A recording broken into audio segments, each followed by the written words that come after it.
Okie dokie. All right. So our presentation today is medical terminology. It has a lot of techniques, lab ideas, team building skills, and then of course the terms that are in the book. Okay. And I am Kim Turnbull, and the host next to me, my co-host is Linda Stanhope. We wrote the book, and so we want to go through and talk to you about the amazing things that we have built, and then also some other tried and true methods throughout the process. But basically, our biggest thing today is introducing some teaching strategies where you can actually do a lot of different things from the textbook and then jumpstart these things and kind of go out on your own. Okay.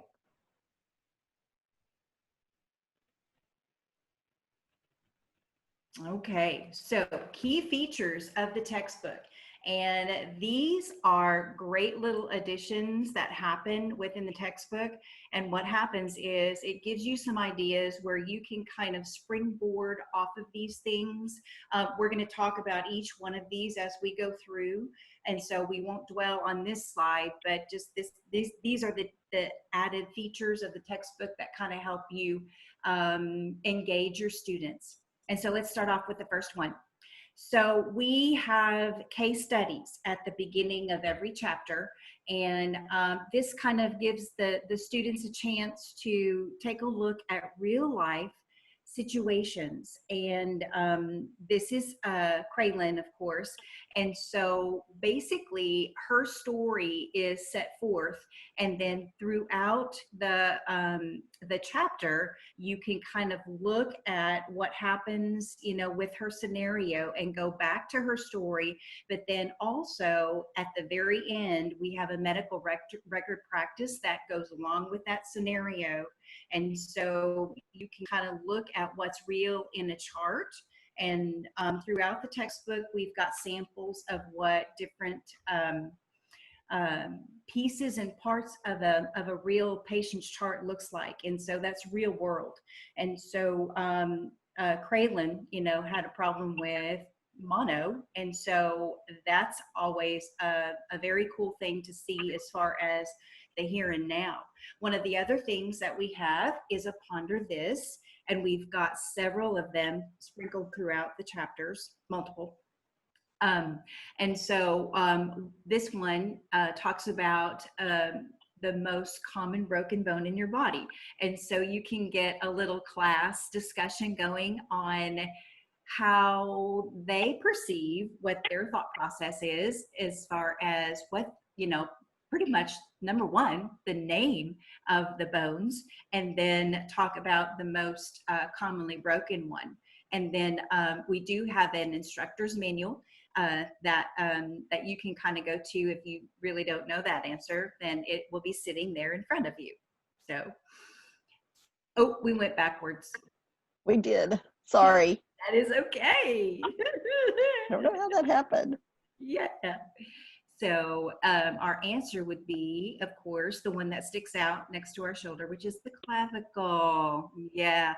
And so we have a lot of the ponder this questions, and it kind of gets them thinking about terminology, you know, and then you can maybe talk about, you know, what the bones of the arms really are and what the names, the official names are. So you've got the humerus, and you've got the ulna, and you've got the radius, and so on and so forth. And so you get to talk about their injuries, which is kind of fun as well.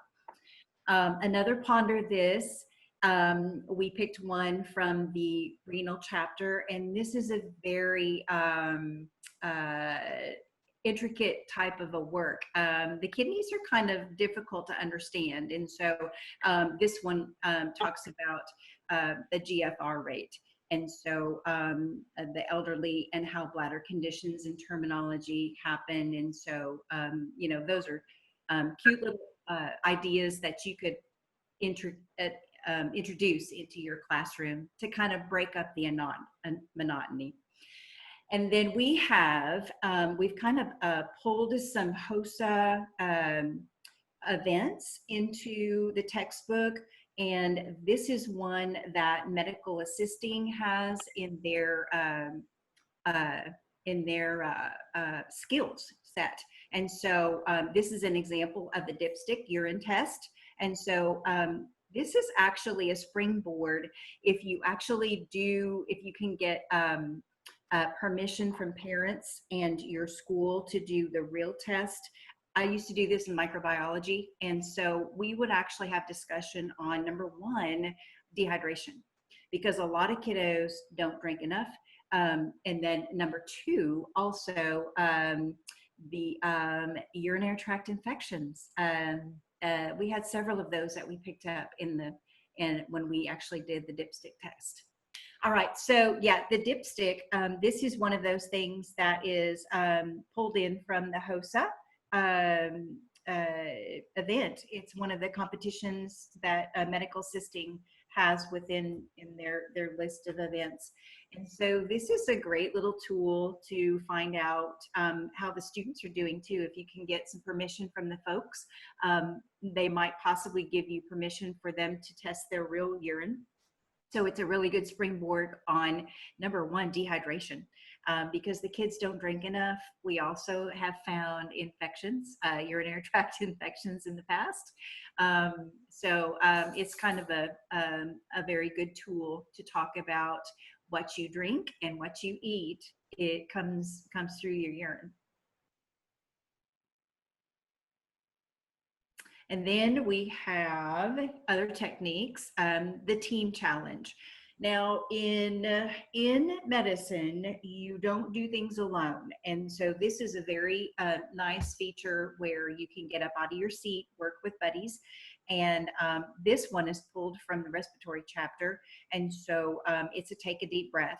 And really and truly, this could be used on any, this type of a activity could be used on any chapter that has a pathway through it. So for instance, you could actually use this idea on the cardiovascular system, and then also it would transfer over very nicely to the digestive system, beginning at the mouth and ending you know where.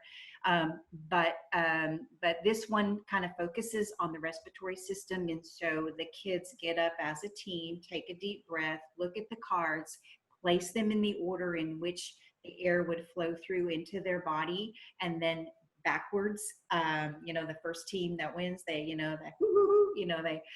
you've got some good competitive events type things going on there. And so it's kind of a fun little challenge to find out if they have prior knowledge to those things.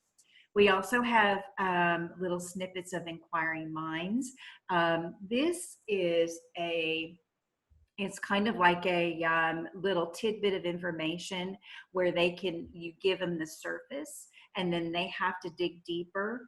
And so you give them the opportunity to do a little research into this one specifically was from the neuro chapter, traumatic brain injury. And we have found out more and more information about how to care for that, and things like that. And so that's a good sounding board for student discussion. A lot of times this will be something that they have actually had a problem with, or they know somebody very close to them that has had a concussion. And so we can, they can talk about that and the different signs and symptoms and recovery times and things like that. Okay. All right, and then we have a student challenge where we've got, some teamwork, some pairs, sometimes, just where they're just kind of doubled up or tripled up, depending on how many you have in your group. But this one is from the neuro chapter again. And this is kind of fun, where you take a break from the conditions, disease processes, and you pull out your little bag of tricks. This is an example of what they would maybe do for an assessment of nerve damage. And so you've got your little pack of tools there. You've got some small items. You've got a paper clip. You've got a rubber band. You've got an eraser from a pencil. You've got a coin. You've got a toothpick. And so this little lab is a quick little lab where you have them blindfolded with, a sleep mask, or one of the masks that you can buy from a vendor. But then, or you can, have them close their eyes, and then you would put that item in their hand, and they would have to identify it. And you could have that list going and see how many they got right. It's just a quick little activity to kind of get them back on board and talking about, their ability to recognize small things just by feeling, and then talking about the different disease processes that you might come across where they wouldn't be able to feel and identify those objects as well. Kim, I frequently have done things like add gloves to my kids, like a pair of, so that they can feel more of an instance of when they might have neuropathy going on in the hands. Mm-hmm. And this student challenge is the passive range of motion. This is from the muscular chapter. This is it's quite a lengthy little student challenge, actually, and so you could take pieces and parts of it depending on the layout of your classroom, because there are exercises where you would be able to actually exercise the lower extremity as well. But these are good exercises to kind of revisit from the earlier chapters the terminology of the different directional movements, such as taking away from the body, bringing back to the body, how the joints move with the flexion and extension, and then talk about your pronation and your supination, and all of those good little terms that they need to remember in the healthcare setting. Okay. And it gets them out of their seats too. Fascinating facts. So this is taken from the digestive system, where you get to talk about, and these are cool little, just fun facts all through the textbook. But this one particularly is our favorite, by hands down.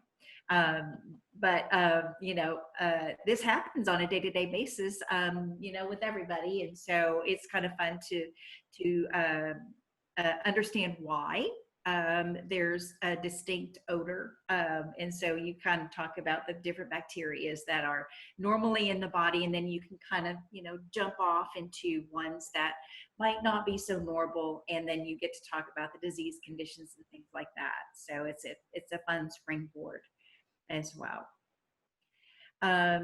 Search the source. These are little items at the back of the chapters where you kind of have like a little snippet of information where you've got a common disease process or something that is new that's happening, where you have the opportunity to go and research just a little bit more about the what, the why, the symptoms, the disease processes, the treatment, and that sort of thing, the prevalence, and that sort of thing. And so it kind of gets your little scientific brain going.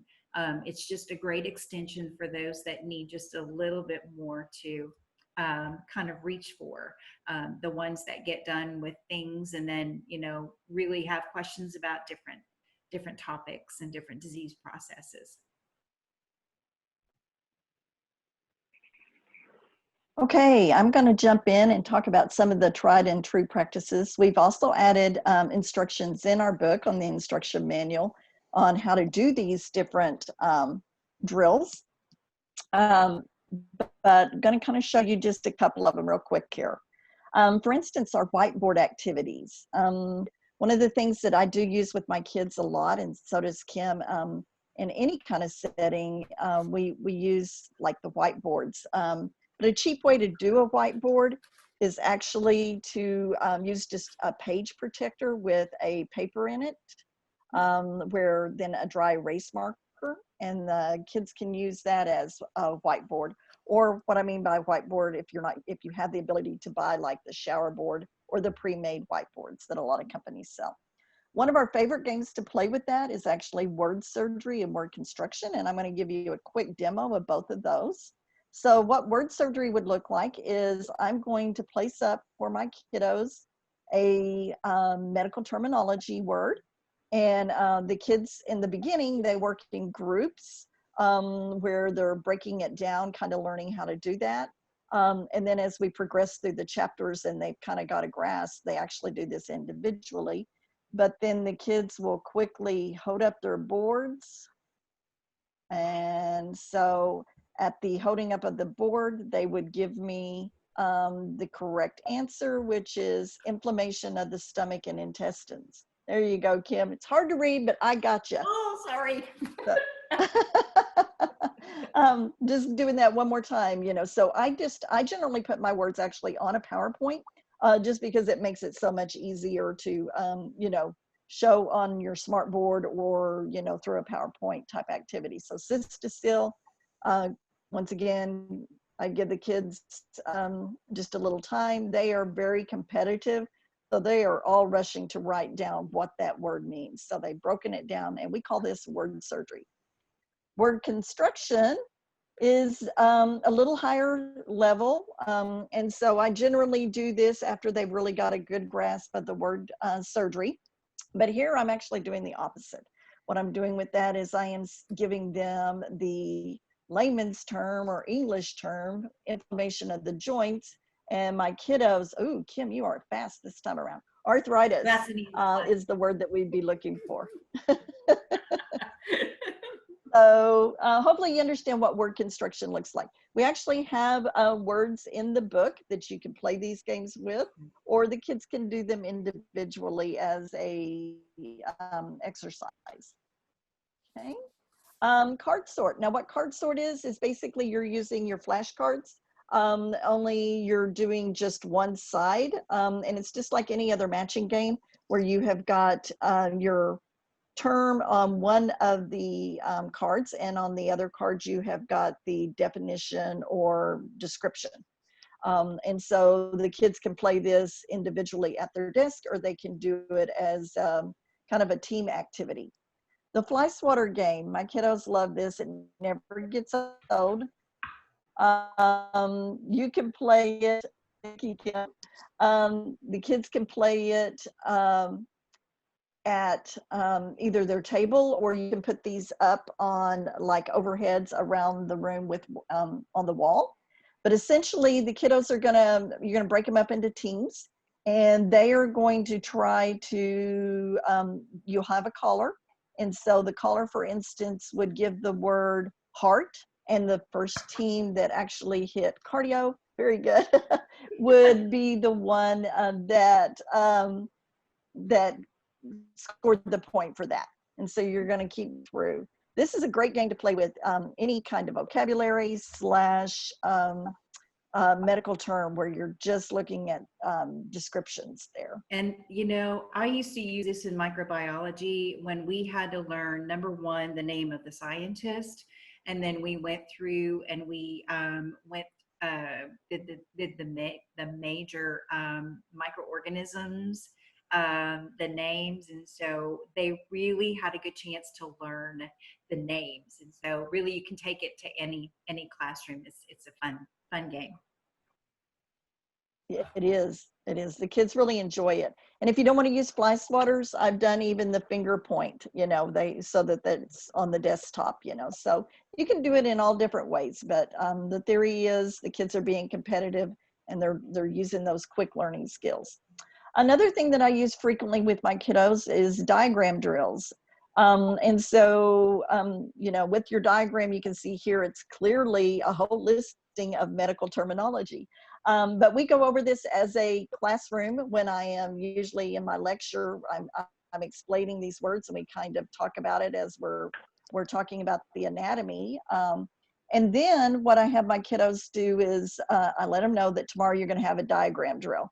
So what my kids are going to see the next day is they're going to see a blank diagram. They're going to grab this on their way in the door, and then they are going to work in pairs generally to fill this out, and I'm going to give them 2 to 3 minutes.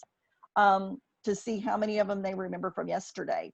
And so after that few minutes that I give them while I'm checking roll, etc., we will then go back over this. So one more time, it's reiterating the medical term. They're hearing it, saying it, and then writing it. So it's a very good activity to really drive home those medical terms and where they are actually found inside the body. Sometimes I use other diagrams, such as my little gingerbread men, and this is activities that we have put in the book there for you. But for instance, with my gingerbread men, I would actually give instructions. You can see that obviously I have both sides. It's a two-dimensional drawing here. So I have a front side and a back side, but I would give the kids instructions such as on the posterior side, draw a line showing a transverse line. And so I would be able to just walk through my classroom very quickly to see who is understanding what a transverse line is, okay? On the anterior side, draw a line showing a mid-sagittal plane. Another example would be on the posterior side, place an S showing something superior. So I give them a whole series of these, but once again, I can walk through and quickly see who's got a grasp on this terminology. And then I always rebuild the drawing. It's also an excellent time. I really work with my kiddos in the beginning when we're doing descriptive terms to start thinking of these diagrams on their patient. In other words, always remembering that the patient's right is your left because you're looking at them. So I make them label those drawings so that we have less mistakes later on because they're really coming out with that thinking that, you know, I have to look at it that way. So it's an excellent opportunity. Another method that I use with my kiddos a lot, I'm getting them once again kind of out of their seat, but we use Chalkman, and basically you can use chalk on sidewalk. If it's too cold or rainy outside, you can do it on butcher paper. But I have used this activity where I literally, the kids can work together. I give them a list of, it could be if we're working on muscles, I'm going to give them a list of muscles that they have to identify. If it's bones, they're going to identify where those bones are. Could be planes, cavities, regions, pretty much anything like that. I've even had them diagram a large heart and, you know, take the pathway of the blood through it. For grading purposes, I then switch out the groups. And once again, this gives them that opportunity to actually look at somebody else's and figure out, did they do that correctly? So it's some critical thinking skills that they're going to be using in kind of a fun way. It also is a really good recruitment tool I have found. I have a lot of underclassmen that are always wanting to know what class is it. It's always out there, you know, playing with the chalk. I use models a lot with my kiddos in medical terminology. You can buy the store-bought models from a lot of the major companies out there. Or if you may just check with your like science teachers and see if you can't borrow some of the models that they have. I've done that a lot too.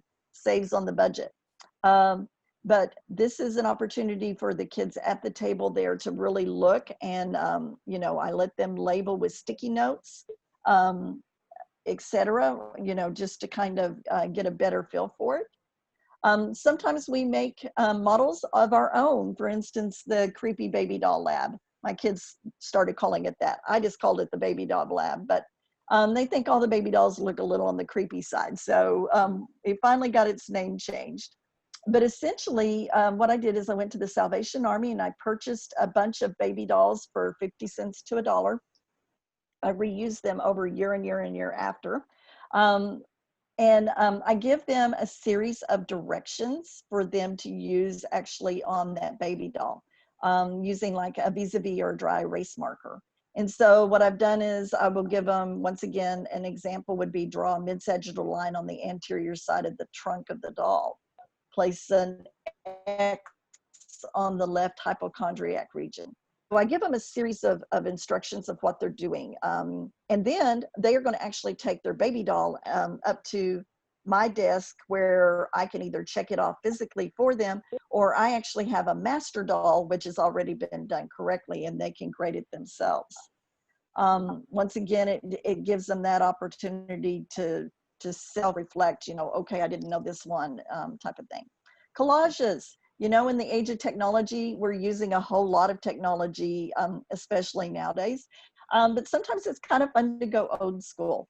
And so I will have my kids cut out, drawings from newspapers, newspaper ads, magazines. The teachers at the campus are excellent to just bring me and all of their old magazines, and we use them in the classroom. But in this one, what we're doing is I've given them a list of muscles, and they have to find them and place them in like a collage setting. So it's kind of a different activity that makes them think about it, and they have to go looking for that. We make models once again, with things. This is one that I use with the respiratory that we've given you directions for. But essentially what you're doing here is you're really helping the kids understand what's going on with the diaphragm. You can see it's just simple household items. I've got a glove, a Gatorade bottle, a balloon, rubber band, and a straw. But it helps them to understand when that air comes in, the balloon is going to expand in that chest cavity. When the diaphragm pushes up, when I push the glove up, it is literally going to cause the balloon to decrease in size. I'm not sure if you can see that here with the reflection of light, but that's what we're doing there. Other hands-on activities, we use things from fruit, balloons, x-rays. All of those things are wonderful to use with kids. Kids are very, very visual. They like to see that. Here's an example of a brain that we did with our neuro chapter, where they are giving kind of making the balloon into a large brain and separating it out. Here is another where we used our little models, took gingerbread men, and we gave them different disorders in this mass casualty, and the kids actually did a triage on them. Are they going to be color coded red, green, or yellow? And so once again, the kids are using critical thinking and those real life skills out there. This is an excellent activity to actually use with your EMT or CERT classes. Okay. Play-Doh surgery. This is another one. We're not going to go all the way through it, but basically with Play-Doh surgery, we do give you all of the instructions in the book. We actually give you a supply list of what you're going to need to purchase or have available for the kiddos.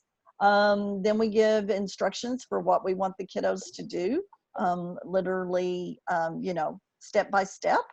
And then we are going to give a little patient history of what happened to our Mr. Potato Man. And it's a little on the corny side, but the kids like it. The cornier you can get with the kids, the better they love it anymore. Then we give them treatments. They're going to play surgeons in the operating room. And so treatment one, they're going to amputate the distal leg, distal end of the left leg, inferior to the knee. And how they're going to do that is actually use a marker to color that part of the leg that was amputated. So I'm giving them a whole series of steps. These are my kiddos just working at their individual tables where they are looking to do this potato surgery. You can see that kind of got them formed there. After I've given them a series of steps, they are then going to, after completion of the surgery, send the patient to post-op, which is in this case my desk to check that diagram. They'll find a perfect one already there. So if they see that they've done everything correct, this is great. Once again, even though I practice with the kids, a lot of them have actually amputated one leg or done something else that is not so good. So those kiddos would have scored a 5 out of 6 or less. And, then we start talking about malpractice suits, which once again really brings in that real world learning. So just some fun activities there. I use a lot of labs. I'm kind of science-based. So I'm a medical technologist by trade. So I love science. And so I use a lot of science labs. For instance, one of the labs that we use to discuss hypertonic, isotonic, hypotonic is I'm going to take the kiddos through using eggs, and we're going to get those eggs to become one cell organisms, in the sense that we're going to take off the shell. We're then going to soak that in vinegar to do that. We will then take and kind of rinse off those eggs very gently, and then we're going to soak them in other materials to get the reaction that we want to talk about, such as the hypotonic solution, hypo and isotonic. And even the with the alcohol, what we've done there is we're going to bring in a little bit more into the discussion of fetal alcohol syndrome, because we soaked that egg in alcohol. So we give you guys all the directions on it, but basically it's an activity that you spend a couple of minutes each day in class for about 3 days to really get the full effect. But it really helps bring home that understanding to the kiddos. All right, Kim, turning it back over Okay. to you. All right. So we're going to talk about some of the other resources that our textbook offers, going back to the different options that you have to use for your kids. This textbook already has PowerPoint slides built into it. It has great resource opportunities, and throughout the different slideshows, it stops and it allows the kids to remember back to something that has been taught before. And so it kind of gives them the chance to paraphrase what you've already discussed. And so in the integumentary system, you've got a remember this section where it asks you what the function of the subcutaneous layer of the skin. That way you can stop and make sure that the kiddos really understand what they've been taught. They can go back, they can check their notes. If they just remember it by rote memory, they can just pop off that answer. And then one of the other things is the skin excretes small amounts of salt water, metabolic waste. What's that called? Perspiration. We also have little your turn sections in those PowerPoints where the word parts are, you have to identify what the word part means. And so in the integumentary system, albine, which, kind of brings up that, oh, that look that, you don't have much color in your skin. What is that? Oh, that's white. Okay. And so it gives the kiddos an opportunity to stop and remember and discuss as you go through those PowerPoints. As a time-saving tool that is already built in to this feature. One of the other great tools that we have that are already made out are the lesson plans. And so you don't have to go by this per se, but this is a great tool to look at to kind of, maybe plan out your period depending on how long you have. So maybe you want to do one of the activities. Well, how much time do I have? And just kind of flow out that day. And then of course you've got, you might have 3 or 4 different sections of midterm. And so maybe you want to do this activity for this class, but then you want to do another activity for another class. It has bell work examples where you can choose different things, like Linda was talking about her card sort. Also the flashcard drill, where they just kind of, one of them has the flashcards, and then you have 2 rows of kids at the beginning of class or at the end of class if you need some time fillers before they go out. And they can do a little drag race between the 2 rows, where you can do the little drag races for the cards for the flash drive. Okay, so let me switch over to resources that we have online, because a lot of these tools are already online. And so let me pop down my screen and share my screen with you so we can go through and take a look at what we have here. Okay, So this one is your instructor resources. Very cool. Okay.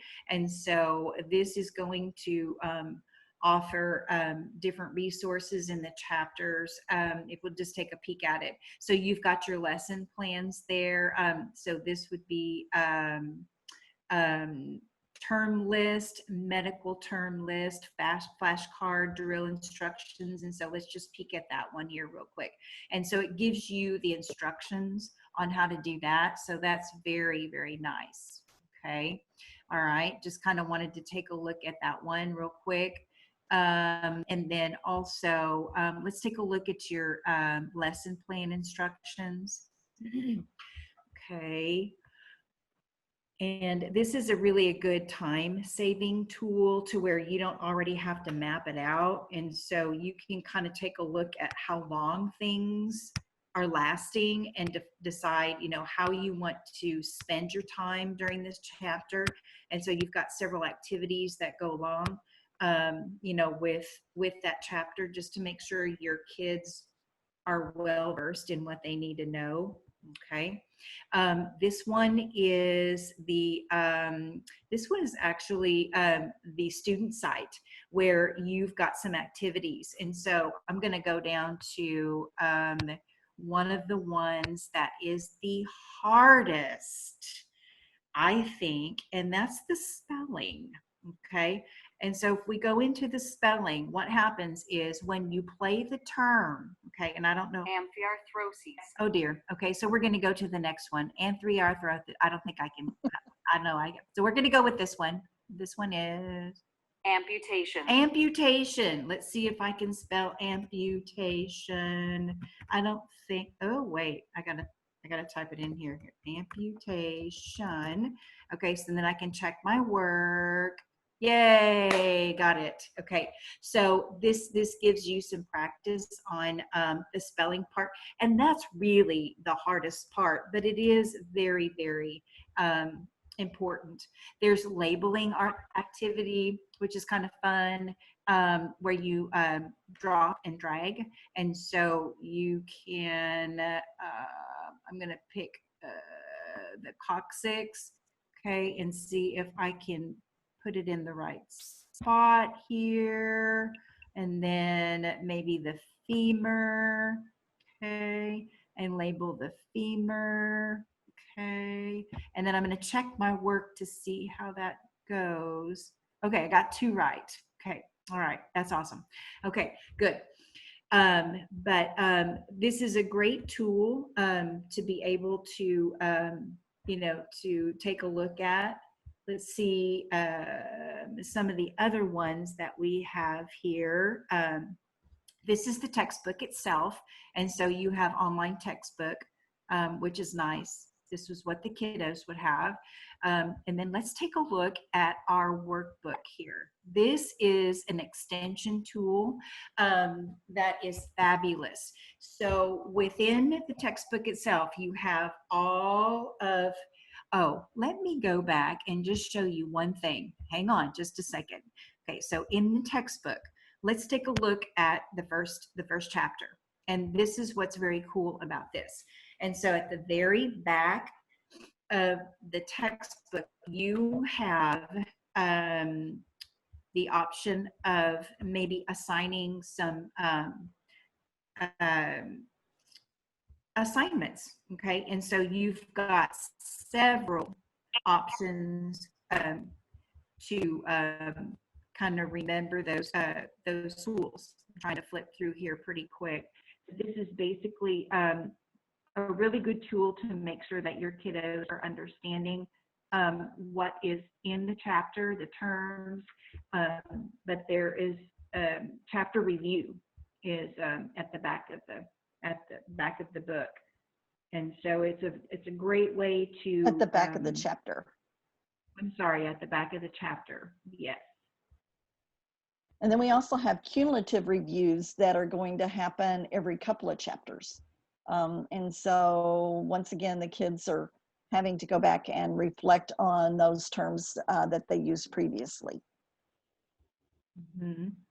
You could use those cumulative reviews possibly as, like, every 2-week assessments, because they cover 2 chapters. It's kind of nice to be able to do that. But the textbook, has a good share of, there we go, okay, of review materials. And so you have word parts, and you have the planes, the body planes to identify. And you can assign this. Your teacher manual actually has the answers in it, so you can go back and make sure that they're labeling the correct way. But this is a great tool. You've got word construction practice. Just helps them to understand the basic terms. You've got word surgery, which is just a little bit easier than the construction part of it, but then you've got that lovely spelling. Oh my goodness, and so this is one of the hardest things, is to spell it right. This is a great tool to make sure that you've covered what you needed to. You've got doctor's orders that they can practice, their abbreviations. In this first chapter, you've got military time. That might be something that you want to go back to frequently, because it takes more than once to know military time. And then you've got a little scenario there where you would have to place your C and your B in the right place, and you've got your answer key in the instructor's manual. Okay, so going over to your workbook here, I'm going to pick on one of the hardest chapters that I think, and it's the endocrine system. We looked at the lymph system the other day, and then I got to playing with this, and I thought, oh boy, okay, the endocrine system is kind of fun too. But the workbook has more practice with your terms and your matching, which is good stuff for the kids to be able to, kind of know their business. And then the word part definition, okay, and then trying to build that term from the word part, and then to break it down. Okay, so you've got your polydipsia. How do you break that polydipsia down? And then you've got medical record interpretation. And then at the very end of your medical record interpretation, it asks you about, and this is what I love, it gets you critically thinking. So when Mr. Davidson, when is he supposed to check his blood sugar levels? Okay, well, let's go back. So when he's at home, how often is he supposed to check his blood sugar levels? And so in here, we have got that he is supposed to check, return to clinic, dispense home glucose monitor, and check blood sugar. Oh, QID, AC, and HS. Well, what does QID, AC, and HS mean? And so, the kiddos actually have to figure out exactly what that means. And so this is a good practice on real life charting. We've got A and P going on here, and kind of remembering those. And then we've got the different hormones and what they're in charge of, which is kind of a hard concept going on there. And then diseases and the related conditions. And then we've got short little snippets of scenarios as far as job shadowing, which is career thought processes, which is a really good thing.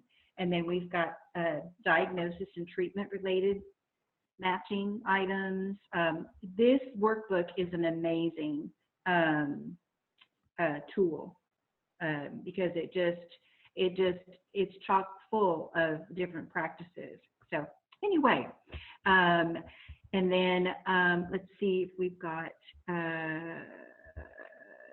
another. Okay, yeah, this is our instructor edition. Okay, and so going to the instructor edition, you've got your keys going on here. Okay, and so this is useful just to make sure that you're on the right page.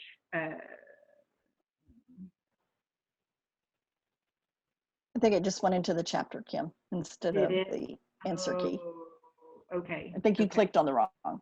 Did I? Well, instructor edition. Okay. Well, I don't know. This is the instructor edition. Let's see at the end of the chapter if we've got answers here.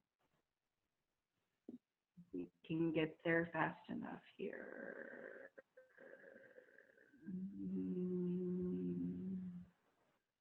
But anyway, this is a great tool with lots and lots of activities and ideas for springboarding.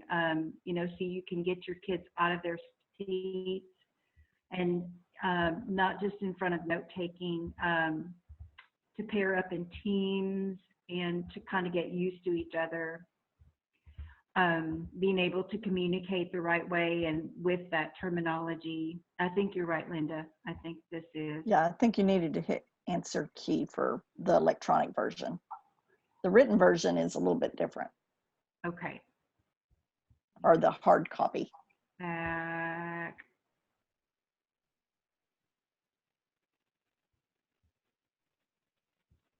Well.